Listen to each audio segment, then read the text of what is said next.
Well, I was born at a very young age in Denver, Colorado, and I left there when I was 6 months old, and with my parents drove across country.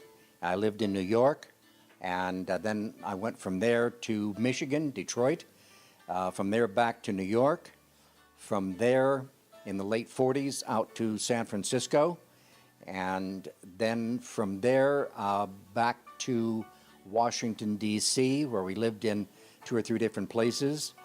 Before I left the United States in the 7th grade, I went to 21 different schools.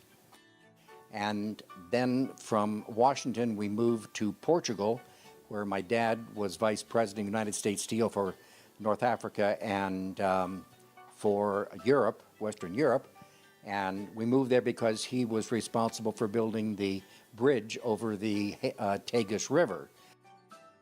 I was introduced to Juan Carlos, who was going to be the King of Spain, but we didn't know it at that time. He was about 3 years older than I was, and my friend who introduced me to him, he would come to the house in the afternoon because his tutor wanted him to learn English, and he was supposed to read like English magazines, and I had a big collection of comic books.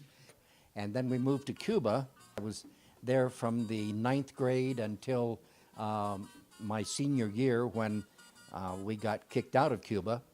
And I had a radio program on Sunday afternoons that was called Teenagers Turntable.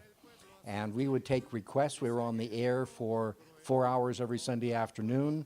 But then also I started my track career, where I broke the Cuban Pan American record in the 1,500 meters, and I was invited to go to the Pan American Games, but it was going to be in Mexico City, but they thought that I was Cuban, so I couldn't go. But it worked out okay because I got a scholarship to Princeton, which I turned down because they didn't have a good track team.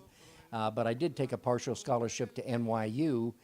In New York, I joined NBC and worked on the Johnny Carson program, and that's where I met my wife, Linda, and we had our son, Shane, and we decided one cold February that it was just too cold, and we were tired of that.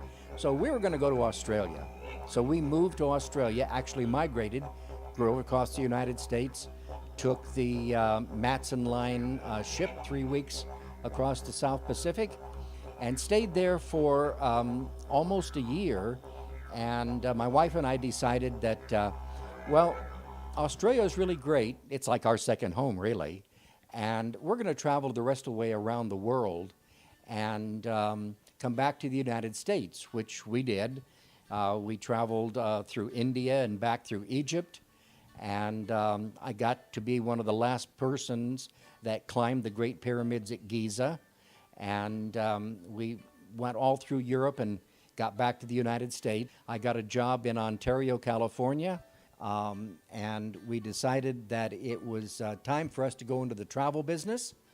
And so we bought an agency down in Long Beach, and I was able, fortunately, through my incentive programs and group programs, to continue my travels, and after all the adventures that I've been extremely fortunate to be able to do, to have a wife that has allowed me to do the things that I've done, and she is so much a great part of it that when you're in a deep, dark place in Africa or in South America, in the jungles, in the deserts of Baja, the deserts of Morocco, the ability to come home and have the stability of home and family. And I say that with regard to my son and my daughter-in-law and their family. There's a great stability in that. That's my take on it, and just ready for the next adventure.